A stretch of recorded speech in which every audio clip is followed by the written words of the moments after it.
101 years ago today, silent Calvin Coolidge was elected to serve as the 30th President of the United States.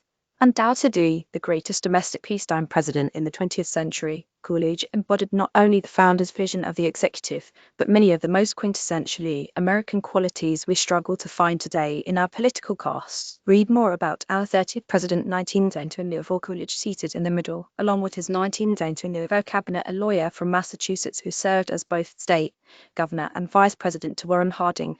Coolidge was considered a conservative, and among DC socialites was teased as having been weaned on a pickle and capable of being silent in 5 languages. On August 2nd, 1989, President Harding died unexpectedly from a heart attack in San Francisco, allowing Coolidge to assume a quarter term in office as his replacement. Coolidge brought the executive branch down for a smooth landing from the scandal-ridden Harding administration by accepting the results of a senatorial investigation over the greatest and most sensational scandal in the history of American politics regarding bribery over oil drilling leases in Wyoming. He even demanded the resignation of his attorney general following the latter's refusal to cooperate with the investigation.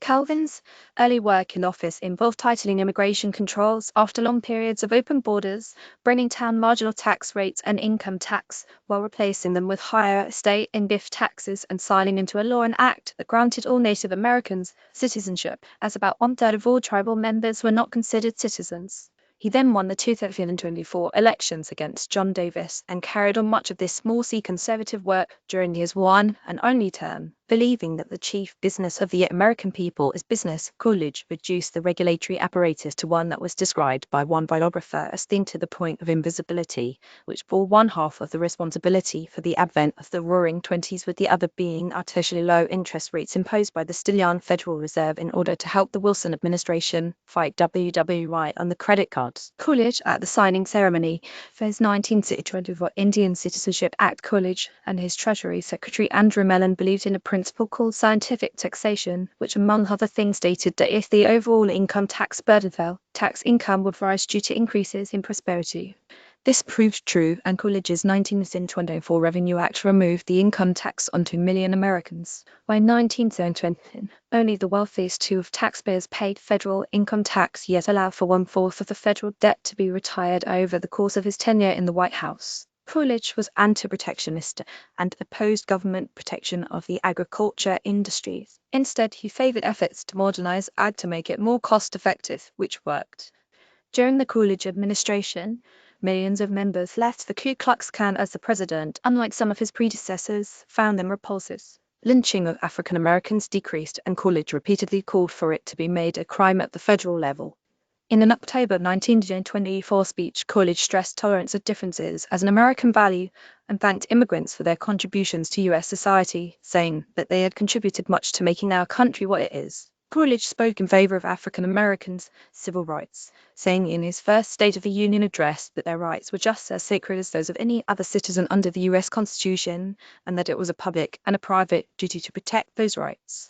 Rather than exacerbating Woodrow Wilson's crushing reparations demands on Germany, he even handed Coolidge set fixed annual amounts for German payments and authorized a large loan, mostly from U.S. banks, to help stabilize and stimulate the German economy. Coolidge secured America's southern flank by appointing an ambassador to the New Mexican government with the sole business of preventing further outbreak of war between the two powers. Coolidge led the U.S. delegation to the 6th International Conference of American States in Havana, the only international trip he made during his presidency, and the only time an American president had visited Cuba until Barack Obama. For Canada, Coolidge ensured smooth advancement of the St. Lawrence Seaway. Though he had taken over from Harding, Coolidge by convention could have run a second time, but chose not to, arguing that it would have been longer than any other man has had it too long. Biographer Claude Force wrote of the 30th president thusly: "He embodied the spirit and hopes that the middle class could interpret their longings and express their opinions. That he represented the genius of the average is the most convincing proof of his strength."